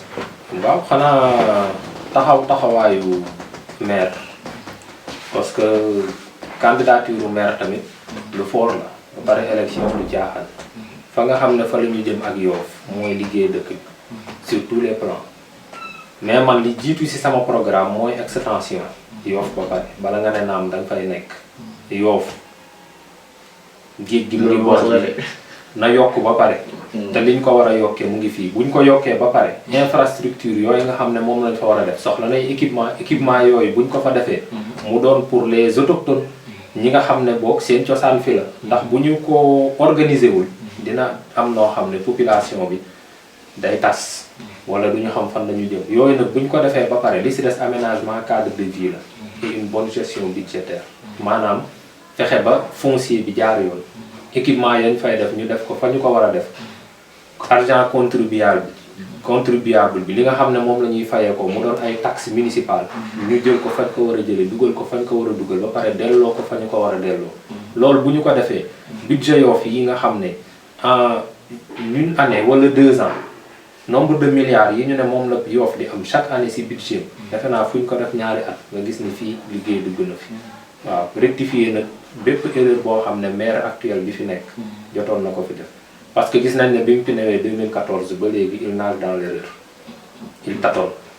mauvaise orientation budgétaire gis nga foncier bii nii rétention d'information la def ba suñu parti ñun ñoo def déclaration ci arrêté boo xam ne mu ngi ko jot le 20 juillet ba ñun ñoo jël information bi informer même conseil municipal au début du mois de septembre ça veut dire que ne même ñoom ils sont pas bien informés sur la gestion budgétaire sur la gestion du foncier sur les orientations stratégiques du maire il a échoué ñun bu ñu ñëwee dañuy rectifier loolu bu soobee yàlla. incha allah comme ni koy waxee rek lu du si nag bi xajul si cin bi nu mu ko taamoo sama phrase habituelle bi di la présenter di la fàttali aussi également yaa ngi ci émission chez lui di la jox beneen rendez-vous incha allah te j'espère balaa yàgg di ñu ko faire. Ce sera avec plaisir. d'accord incha allah ñu yaatal bu baax a baax waxtaan ci li nga xam ne que ni moom mooy les élections à venir waxtaan ci kan moo war a nekk maire ak lan mooy maire. wax aussi tamit la gestion politique de la ville de Yoff. bu baax incha allah di la jaajëfal di la remercier un dernier mot balaa ñu koy bàyyi. waaw di leen sant di gërëm rek te comme ni ma ko waxee woon comme bisu Korité la ñu nekk. maa ngi wax ñëpp déwénati di baal ñëpp ak di baalu ñëpp tamit day ñaanal nit ñi jàmm ak xéewal te ñu yàgg koo fekkee. jërëjëf Prince. ok jërëjëf amis téléspectateurs de la chaîne Vision Plus gis nga comme ni mu ko waxee tout à l'heure ba ñu jógee Nina ba tax na tey aussi tamit du ñuy ñëwaat fii Ndingagne fekk si ku ñuy wax Libaas Thiaw di conseiller municipal nekk acteur de développement nekk également aussi tamit un homme politique vivant à Yoff également du ñuy ñëw tey ji fas yéene ko tàll suñu micro pour un point par rapport à ses activités yi nga xam ne moom lay def si wàllu politique Libaas ñu ngi lay nuyu. waaw d'abord ñu ngi lay fay di la jaajëfal aussi tamit ak di la remercier si invitation bi nga xam ne def nga ko mu xam ne bésu Korité na nga nekk te alors que temps bi dafa xat te kenn amul jot également ñu lay remercier ñu bàyyi leen nga présenté wu ak nuyu ñi nga xam ne ñooy di seetaan Vision Plus. waaw asalaamaaleykum wa rahmatulahi taala wa barakatuhu maa ngi nuyu ñëpp di nuyu mbokki Yoff di jiital si nuyoo bi ki nga xamante ne nii moo fi nekk muy xalifatul muslimin Baye Abdoulaye Thiaw Laye di nuyu aussi le premier magistrat de la commune muy monsieur Abdoulaye Diouf Sarr di nuyu aussi suñu doom bi tànk yëpp yi nga xamante ne ñoom ñoo fi nekk di nuyu li nga xamante ne mooy la population yoffoise di leen sant di leen gërëm aussi si yéen en tant que ay ndaw yu am initiative bi donc ñun dañuy sawar ñëw si sawar foo leen ñu manti woo pour ñu ñëw nekk fi ndaxte suñuy at bariwul suñu naam nekkuñu ay xale mais suñu jege nañ jeunesse bi trop quoi donc bu ñu gisee ay ndaw am initiative bi du ñu def lu dul rafetlu ko encourager leen aussi ndax lépp lu ñu mën a def rek pour que mbir mi jëm kanam yaakaar naa dañ leen siy jàppale taxaw si mais profiter aussi si bés bi nga xamante ne ni moom lañ génn muy weeru koor di baalu ñëpp te di baal ñëpp di ñaan yàlla suñu borom mu nangul ñu suñu koor ñun ñëpp def jàmm ci dëkk bi def ko ci Sénégal def ko ci adduna bi yëpp. Libaas yow mi ngi nekk jeune nekk activité nekk amee activité politique jëmale ci Yoff 2014 ba tey yéen a ngi ci bopp gox bi maanaam commune de Yoff lan mooy seen vision par rapport ak la population yoffoise. waaw maa ngi lay santaat bu baax vraiment di kontaan ci question bi nga xamante ne nii moom nga posé mu nekk vraiment question boo xamante ne nii damay nekk à l'aise pour tontu ko parce que Yoff en 2014 naam ñi ko bëggoon bëri na ñun ñu ñëw ànd ak Abdoulaye Diouf Sarr à travers un programme. domaine bii bu ngeen ma falee nangam ak nangam ak nangam ak nangam donc tey jii ñu am fu ñu fekk Yoff Yoff mu ngi nekk commune en 1996 tey ñi nga xamante ne ni yàgg nañ ñëw Yoff gis ni Yoff meloon bu jëkkoon ak depuis Abdoulaye Diouf Sarr ñëw ak grâce ak vision bi nga xamante ne ni moom la am ñëpp gis nañ Sénégal yëpp sur les 557 collectivités locales boo xoolee Yoff nga xam ne notre commune mu ngi sur les rampes de l'émergence dafa am loo xam ne jarul sax ñu di ko wax ça se voit à l'œil nu donc loolu moo tax ñu engagé aussi ki nga xamante ne moom mooy Abdoulaye Diouf Sarr di ko jàppale aussi te gëm ne am na aussi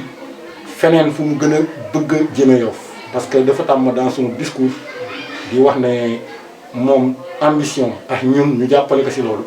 mooy c'est de faire de la commune de Yoff la capitale écologique du Sénégal te gis nañ ñun ñëpp fii mu tegu gis na xar kanam Yoff ni mu changé domaine yëpp boo si dugg man soxlawul sax pour yor këyit wala quelque chose comme ça loo si laal rek vraiment mën nañ la wax ne nangam ak nangam le maire Abdoulaye Diouf Sarr def na ko ci. waaw dama lay sant di la gërëm critique yooyu aussi dama koy rafetlu man bokkuma si ñi gëm ne sax peut-être critique dafa doon lu safaan wala quelque chose comme ça parce que ku deful dara kenn du la critiquer kenn du la critiquer aussi bu ñu fàtte ne nous sommes en démocratie où que chacun est libre de ses choix mais l'essentiel mooy que ñu tekk si dans les règles de l'art dans les règles de l'art c'est bien de s'opposer mais aussi il faut savoir reconnaître que ni Yoff am na fu ñu ko jëlee te am na fu ñu ko teg ñooñu di wax nag moom man moom je les invite ay jeunes lañu am nañ ay ambition mais dafa am ñaari mbir yu am solo yoo xamante ne ni moom rek laay lancé ñenn ñi mooy que ne pour être général dañ lay wax da ngay am ñaari yoon soit da ngay ramper am na yoon boo xam ne da ngay ramper am na boo xam ne da ngay brûler ay étapes mais man li ma préféré mooy ma ramper je préfère ramper ba yegg ci niveau bi ma jëm que brûler ay étapes parce que boo brûler ay étapes mooy indi parfois yenn tooxi doona yi ngay dégg donc man foofu laa leen di invité yi ñuy wax peut-être ay waxu show la wala waxu def politique ñun nous sommes dans le temps de l'action donc ñëpp gis nañ li nga xamante ne nii moom la ñuy def ci ay réalisation donc est-ce que mën nga ñëw tuuti aussi tamit ci réalisation yi nga xam ne sànq ba tey même boo employé moo bi yaa ngi insister à nous faire comprendre que ni monsieur le maire mu ngi def ay réalisation biir Yoff. xam nga aussi dafa am benn affaire il faut ma wax la ko. xam nga Sénégal dañ ne dafa am ay collectivités locales. mu nekk 557. En 2013 ñëpp xam nañ ne si li nga xam ne mooy acte 3 de la décentralisation dugg. mu ànd aussi ak ay compétences transférées aux collectivités locales. Donc compétences yooyu ñu sànni ñu ko. mu def tey Yoff nekk une commune de plein exercice. tey jii dafa am ñaari mbir yoo xam ne moom mooy doxal mairie. benn bi mooy budget propre. beneen bi mooy la coopération décentralisée. coopération décentralisée nag boo déggee ñu koy wax foofu la ñu soxlaa carnet d'adresse ki nga xamante ne nii moom mooy nekk le maire. donc ñun ñu am maire boo xam ne c'est un ministre de la République gis nga le stade de Yoff gis nga aussi quai de pêche bi gis nga aussi rond-point bi ni mu mel gis nga les pavages avec la PACASEN gis nga aussi yu bëri yoo xamante ne nii mën nañ ko def école Kenjiro bi nga xam ne dañ ko jël réduire ko en def ko ba mu beesaat leneen ak leneen xam naa ne pour cela il nous faut une émission. Oui effectivement que ñu ngi ñuy signaler temps bu ñu joxoon par rapport ak l'interview daf ñuy commencé xoj mais avant ñuy tëj bu baax a baax da nga wax ni léegi ci sa biir kàddu wax moo bu am solo muy émergence à Yoff. liggéey amul jeunes yi ñu ngi koy déplorer tey géej bi neex suba géej bi dul neex. mais am na facteur bu nga xam ne dafa am solo bi nga xam ne que ni jeunes Yoff yi dañ ko bëgg muy les étudiantes Yoff. yi nga xam ne que ni bu dul université ñoo ngi fii amul leneen lu ñu def donc man bëggoon naa nga en quelques phrases. nga bàyyi ci quelques phrases rek ñu. waaw aussi damay kontaanaat vraiment di la remercier ci pertinence question yi ngay posé. xam nga da nga laal jeune. laal muy lu am solo jamono ji ñu toll. vraiment ñu war a gën a taxawu suñu ay ndaw kii nag damay remercier le maire parce que Sénégal ba mu daj la commune de Yoff à part la ville de Dakar ngay dugg muy employé plus de 500 jeunes pas plus tard yàggul xam naa dinaa ko def mu nekk exclusif ci seen télé bi la embauché 54 jeunes 54 au niveau local dans tous les secteurs waaw ci domaine bépp boo laal vraiment loolu muy lu ñu rafetlu 54 la jël embauché leen te ñuy xalaat amaat yeneen donc loolu lépp ay ndaw la ko defal donc kooku mu ngi bàyyi xel ndaw ñi aussi gis nañ fi ay action yu bëri yoo xamante ne nii gis nañ que mu jëpp fekki suñu ay doom ay étudiants yu nekk ci biti réew mi dem fekki leen ba fa ñu nekk di leen appuyer di leen jàppale aussi naam xam nañ ne étudiant mu ngi bokk ci enseignement supérieur nekkul ci les compétences transférées aux collectivités locales mais terewul ay doomi Yoff lañ gis nga chaque jour chaque année ñu organiser li nga xamante ne nii moom mooy ay secours scolaire di ko defal étudiants yi di ko defal élèves yi vraiment loolu mu nekk koo xamante ne loolu ku am ambition rek moom moo koy def te gis nañ bientôt aussi la lycée Yoff bi mu ngi en cours bientôt dina pare te gis nañ ci biir ñu bëgg ci def li nga xam ne moom mooy la maison de l'étudiant donc ce qui veut dire que ñu ngi bàyyi xel bu baax a baax ñi nga xamante ne nii ñoom ñooy suñu ay étudiants mooy profiter ci occasion bi di leen remercier di leen sargal parce que ñoom ñooy yaakaar yi ëllëg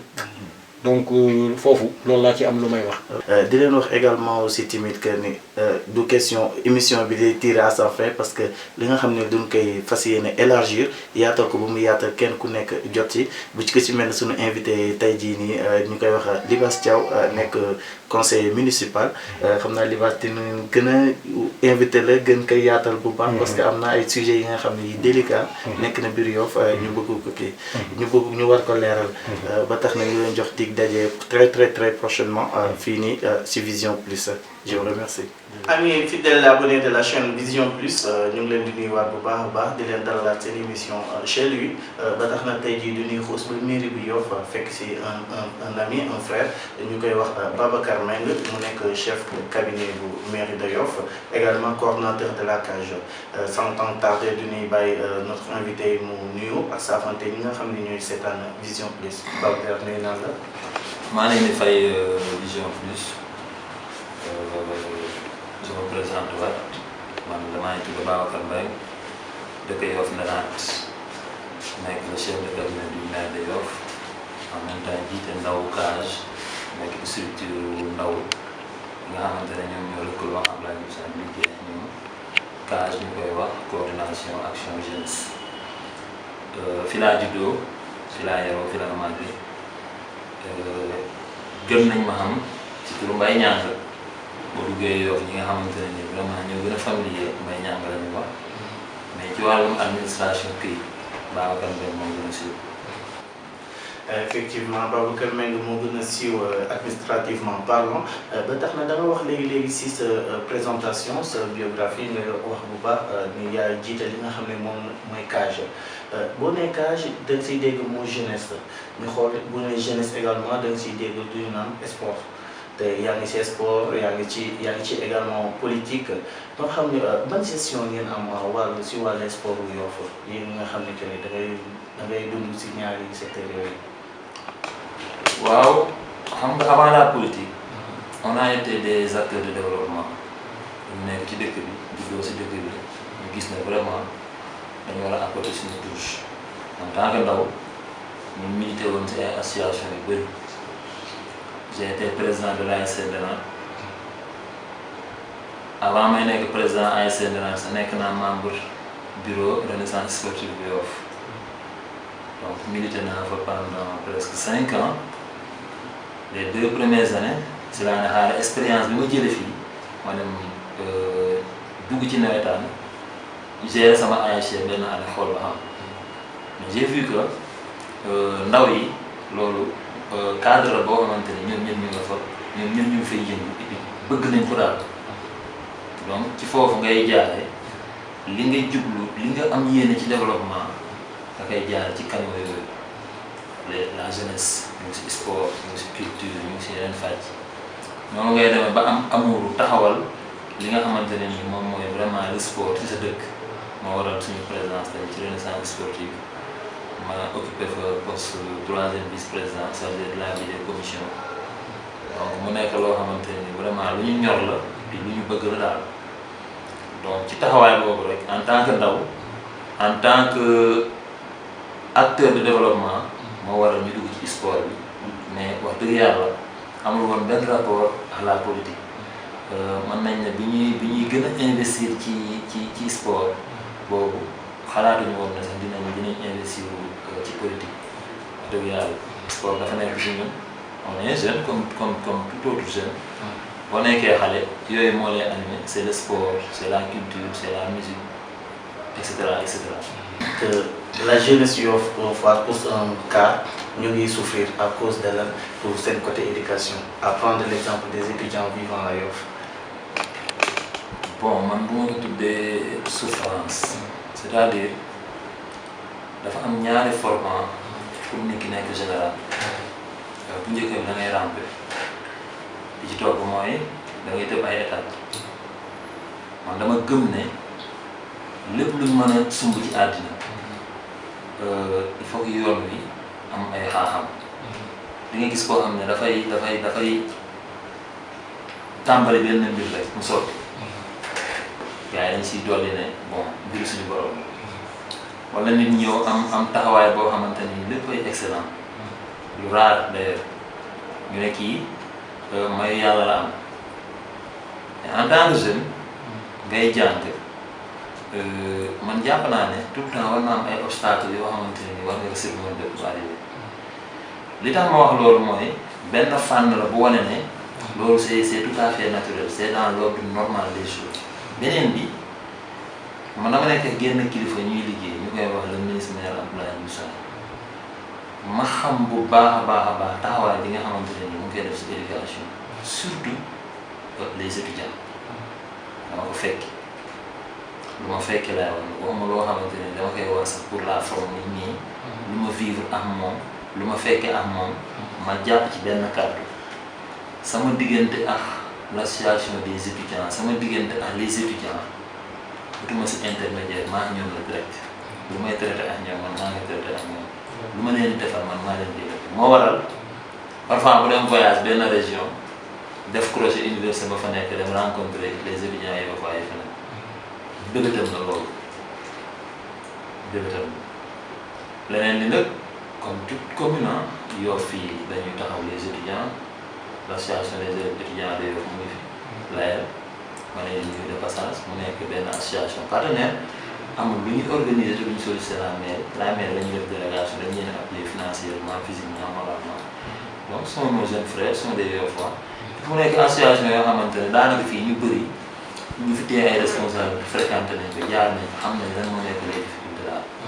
mais dama gëm ne difficulté bu am rek c'est la volonté de Dieu du lu nit causé wala du lu nit bëgg parce que mu amul personnalité bu mën a exister si àdduna bu bëgg njabootam nekk étudiant di nekk si ay difficulté kon gëm naa ne mbiru suñu borom liñ naan un chemin long truffé d'embûches mooy yoon bi day am ay xaaxam dañuy ceppati ba arrivé ba cës laay yegg. ba tey baax na si on revenait un peu sur les élections à venir. ñu gis ni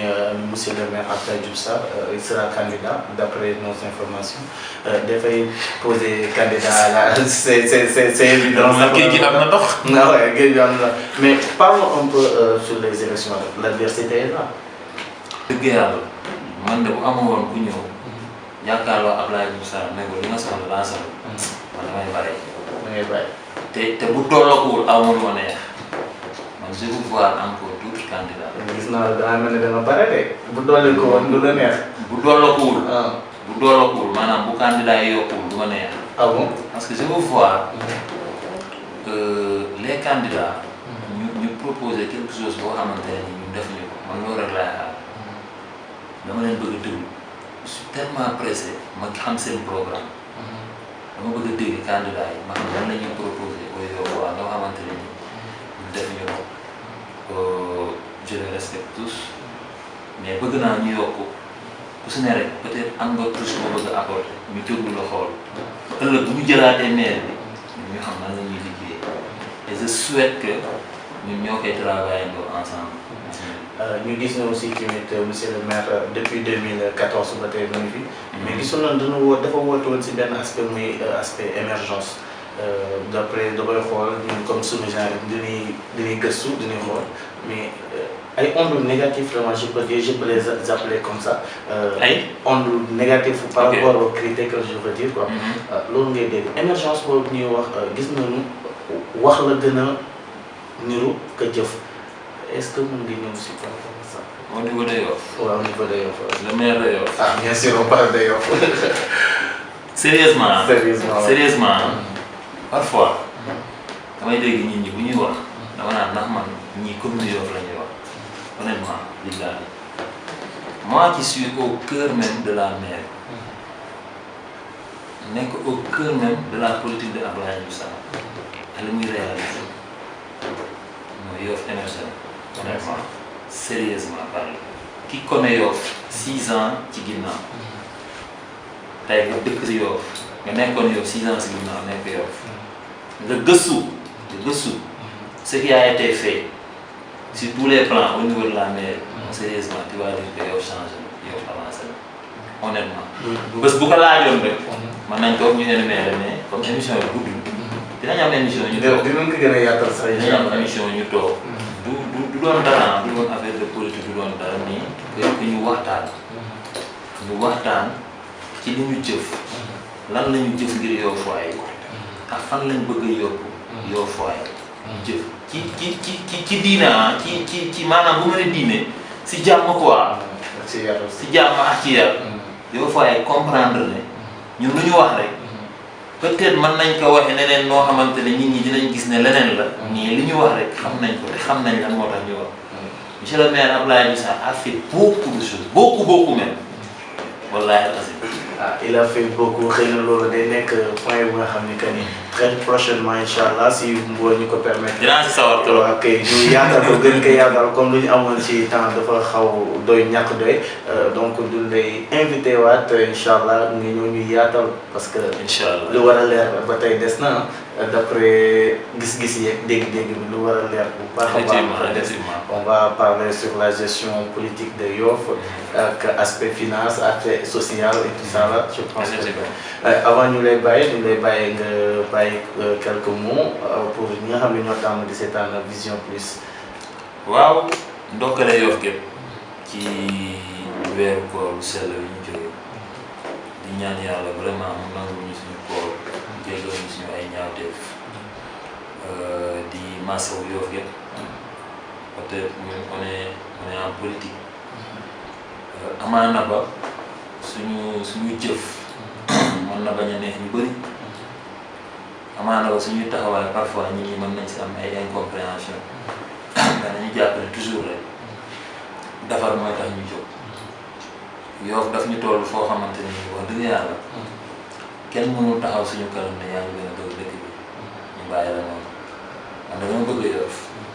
te kii gëm naa ne bu ma daan bëgg Yoff ñeneen ñi mu àndal it gis naa amul bi ñu am si Yoff kon dañuy jéggalu waa Yoff gépp ci weer ñu jóge di baal ñëpp di leen baalu aussi bu dul aspect politique boo mairie boo ñun ñëpp ñoo dëkk ci dëkk ay mbokk lañ ay doomu aadama lañ ay jullit lañ ñeneen ñi gëm nañ ñeneen li ci gën a déterminant mooy dañu tissé ay relation ba pare dañu am une relation humaine boo xam ne dara mënu ko yàq si àddina kon loolu noonu sàmm loolu moo gën fuuf leneen lu ñu si mën di sàmm li nga xamante ne nii nag moom lañ dénk ñu kilifa bi bu koy ñaanal yàlla ñaanal ko yàlla sàmm yàlla may ko réussite ba mu yeggale entreprise yi mu am ci Yoff ci Dakar ak ci Sénégal gépp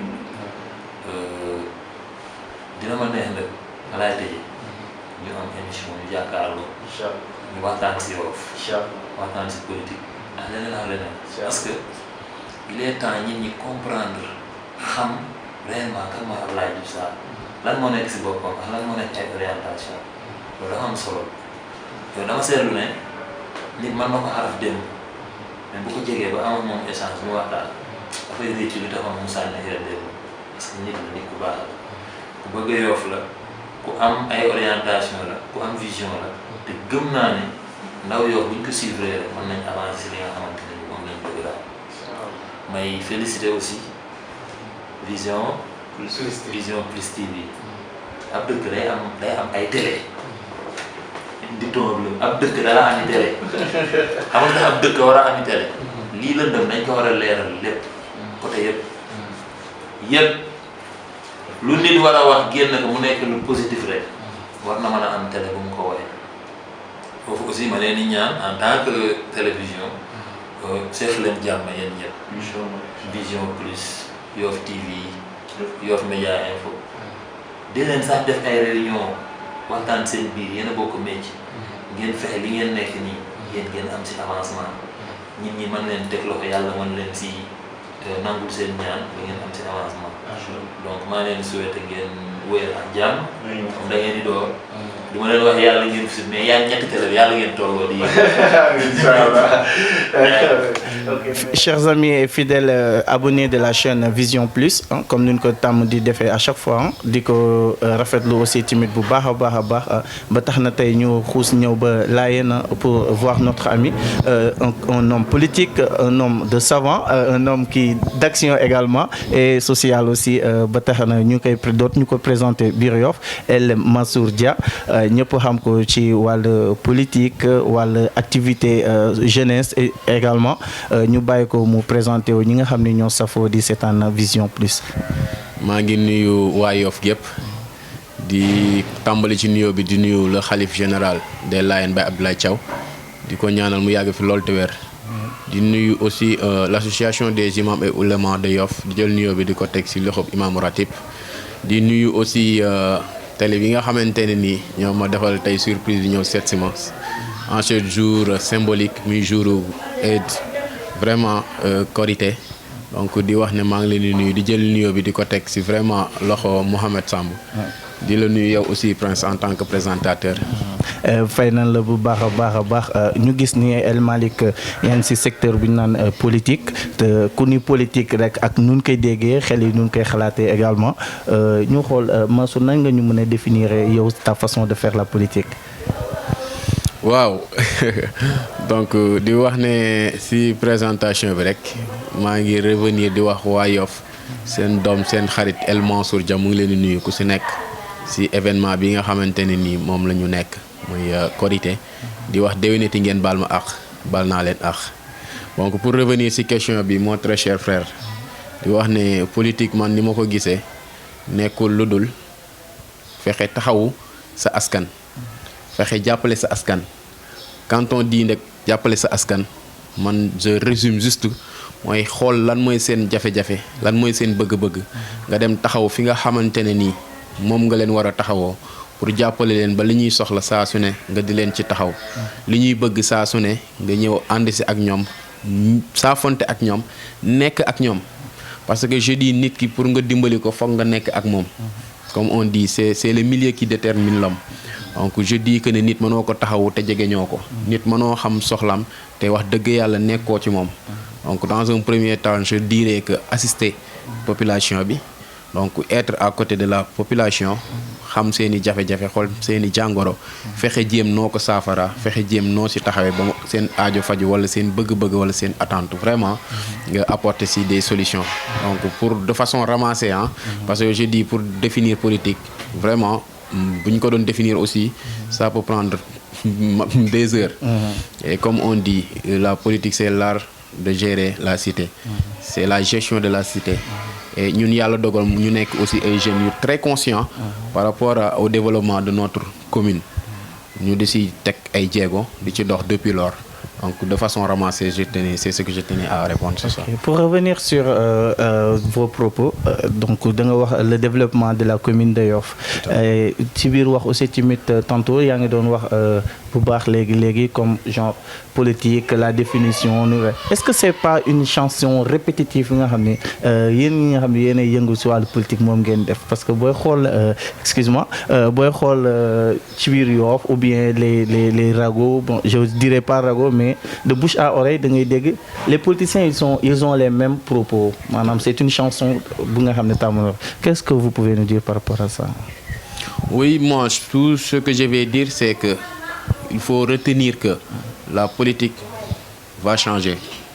Pourquoi la politique va changer? Parce que il y a une alternance générationnelle dirigée ou bien œuvrée par El Mansour avec son équipe, avec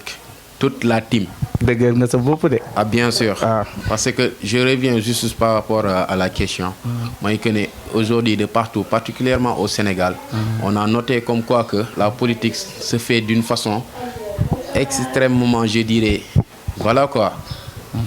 pas trop catholique si je me permets de le dire. Parce qu'on est arrivé à un stade où quand tu parles des gens de politique, ils te disent tiens bon kii daal dafa ñëw rek pour jéem a jox suñu xel pour jéem a jàll. Alors que le constat le constat est là, mais nous en tant que jeunes on a très eu conscience depuis au bas âge et on s'est dit c'est à nous de changer la donne, c'est à nous de relever les défis. Et du coup Dieu a fait que je travaille avec une équipe qui, je dis, les membres du groupe sont beaucoup plus dynamiques que Mansour Dia. Donc, et c'est la raison pour laquelle, très franchement, je suis à l'aise. Comme quoi que ce challenge, on va le réussir. Très franchement, on va changer le champ de la politique en apportant du champ neuf, en apportant des solutions par rapport à la commune de Yoff. Et très franchement, comme j'ai l'habitude de le dire, beaucoup de gens ils pensent que en politique boo ci duggee c'est pour nga am ci koom-koom mais yàlla seede ne ñun bu doon lool rek la je pense que ñu ngi am fu ñuy suturloo ñu ngi am tranquillité ak suñu famille mais on a constaté que très franchement politique bu léegi da ngay dem nga xeexal nga indi jaamu yàlla yi nga jox leen da ngay dem xool ñi nga xamante ni seen loxo jotul seen ginnaaw nga dem xeexal leen indi leen jàppale leen te je réitère mes propos am dugaluñu ci politique ab terrain wutu dugaluñu ci politique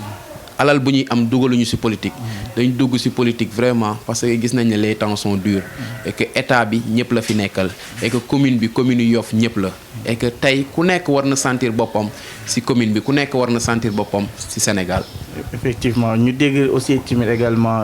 yéen politiciens yi laa mën a wax sax parce que je me permets de vous appeler ainsi c'est pas des insultes mais on voit que aussi timit comme ni nga waxee nii ñoom ñëpp même même expression bi lu nu am même est-ce que la manière dont vous parlez c'est pas un défi par rapport à l'adversité ou bien parce que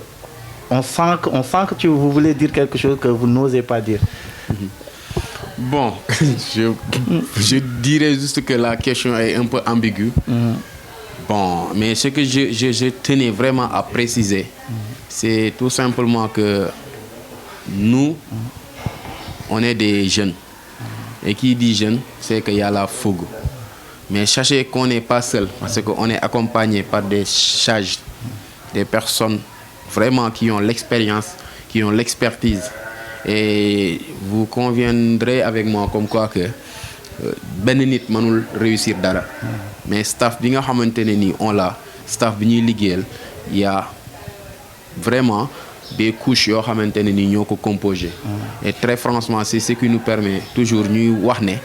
li fi nekkoon du bokk ak li fi nekk. Parce que comme tu l'as si bien dit, ñi koy wax bari na politiciens yi ils se répètent ñuy am benn discours bi. Mais Prince, je te dis, rassure-toi, très franchement, et sache que tu as en face de toi des jeunesses vraiment engagées, des jeunesses dynamiques qui sont là pour la promotion, je dirais, le développement de la commune. Oui, effectivement. Moi, je pourrais me rassurer, certes, mais la commune est là, la population est là. En fait, ne me dites pas surtout que vous êtes dans aussi le social quand même. Parce qu'apparemment, c'est devenu un challenge entre les politiciens, entre les différents partis, je veux dire. Vous êtes dans le social? Bien évidemment, on est dans le social parce que Dieu a fait que nous travaillons pour le compte du président Macky Sall, son excellence, je dirais, Macky Sall. Et qui parle de Macky Sall, c'est que vraiment c'est quelqu'un qui accorde trop d'importance au volet social. Et la preuve, vous conviendrez avec moi comme quoi que lors des campagnes, il y a la majeure partie des politiciens qui ont investi le terrain. Et je me rappelle ce fameux cette marche, je dirais, qui se tenait au niveau de la place de l'Indépendance. Macky Sall, il avait compris cela. Il a vraiment eu à entreprendre une démarche autre que ce qui se faisait. Il a compris et il est allé au plus fond du pays pour vraiment rencontrer les populations, pour s'acquérir vraiment de la situation de la population. Et Dieu a fait qu'il a réussi, raison pour laquelle il a eu à être président de la République. Donc très franchement, nous on continue sur cette lancée. On continue sur cette lancée, c'est-à-dire on aime faire le social. Et la majeure partie, je dirais, de nos activités qu'on a eu à faire, c'est accentué sur le volet social. Pas plus tard que récemment, lors du Ramadan, on a vraiment eu à faire des dons de kits alimentaires qu'on a distribués à 130 familles. Effectivement, ce qui explique que vous êtes toujours dans l'acte social. Comme nous avons dit en Wolof, et que on était juste là pour présenter aussi nos vœux pour la fête de Korité, que de passage je tiens à présenter à tout le monde, la communauté musulmane. Mais également, avant de vous laisser, on aurait savoir si vous êtes prêt officiellement à vous engager à devenir le maire de Yoff, le futur maire de Yoff. Ah mais bien évidemment. Je dis que je ne serai pas à l'aise ou bien je ne serai pas satisfait si toutefois on achève l'émission sans pour autant que vous me posez cette question. Bien sûr, on a des ambitions, je dirais, qui commencent déjà par s'occuper du sort de Yoff, de vraiment contribuer au développement de Yoff. Et je pense que la meilleure façon pour moi, c'est vraiment d'accéder au niveau de la mairie, qui est une porte, je dis, qui est une porte, parce que notre objectif, c'est pas la mairie. Et on aspire vraiment à briguer la mairie de Yoff. Et je pense, Inch'Allah Rabbi, j'en profite d'ailleurs pour faire un appel à la population yoffoise di leen wax ne seen doom El Mansour Dia mu ngi leen di woo si appel solennel boobu noonu ñu jàppale seen doom seen xarit pour mu dem ci maire bi Inch'Allah yàlla may ñu si ndam te yéene biñ si am lu dul du suqali Yoff gën a taxawal Yoff gën a jëmal Yoff sa kanam Inch'Allah Rabbi Inch'Allah, donc en grosso modo ñu ngi tàllal ñëpp loxo. D'ici là, vous menez un mot pour la chaîne Vision Plus et vos prières aussi également. Ouais, comme j'ai eu à le dire à l'entame de mes propos, ñu ngi sant ñi nga xamante ne nii ñoo ma defal surprise bi ñëw ba sama kër ci jour fête Korité bi muy Vision TV Plus. waaw di gërëm vraiment Mohamed. si taxawaay bi ak équipe bi yow Prince nga bokk si équipe bi ak monsieur le caméraman. vraiment moom keroog def na benn liggéey bu rafet bu mu ci ayib la fois passée. di wax ne aussi ñu ngi leen di ñaanal ñaan bu nga xamante ne nii ñu ngi koy tibbee suñu biir xol. di la ñaanal yàlla yëkkati seen tali bi ba mu dem ba kawe seen njortu. di wax ne aussi liñ ma soufflé tout à l'heure muy émission boo xamante ne mu ngi siy préparé. ngeen nekk di ko concocté. di ñaan yàlla mu sottee jàmm. et j'en profite pour dire bu boobaa man dinaa bokk si première invité yi. incha allah en tout cas je vous remercie di leen wax ne vraiment on vous encourage à persister dans cette dynamique. salaamaaleykum encore une fois ñu abonné ak fidèles yi nga xam ne ñoo tàmm di seetaan Vision Plus ba tey nee naa leen ñu ngi biir Layène tey jii nag duñ dugg Layène xuus ba ki nga xam ne que ni mooy sang-sang yi ñu koy woowee Baye Seydi mu nekk aussi tamit ndaw di def di yëngu si wàllu politique également aussi nee naa leen secteur bu ne dañ koy laal à chaque fois mu dem ci politique dem ci sport dem si religion ak yeneen ak ki mu mënti doon fooy yëngu dina la fekk si ba tax na aussi dañuy jàll nuyu Baye sang bi ñu ngi lay nuyu bu baax. waaw asalaamaaleykum Prince maa ngi nuyu kilifa yi Vision Plus suñu frère Bokande Samb nekk ci bopp bi di nuyu suñu frère caméraman bi ak toute l'équipe technique. di nuyu waa Yoff yëpp di leen sant di leen gërëm. ñu gis ni yaa ngi yëngatu ci wàllu politique ñu xool Baye Seydi yàgg na ci yàggu ci te amaana bi mooy sa ñaareel wala ñetteel yaa ngi déposé li ñu naan candidature à la mairie nan nga dundee loolu ak ban vision nga am ci élection yi di ñëw. waaw dañuy sant borom bi subhanahu wa taala di wéeruwaat ci moom bu baax ndax bu wéeru ci moom doo daanu. di nuyu waa Yoff yëpp di leen baalu àq ci weeru sell wi ñu génn ak ci korité bii ñu nekk di leen ñaanal yàlla fajuk aajo gudd fan ak wér di ñaanal jeunesse bi it ñi yeewagul yàlla yee leen ndax ñu mën a xam li leen war candidature municipalité nag c'est la première fois si élection yi ñu dëgmal ñu am fas yéene bokk ci jongante bi incha allahu rabbi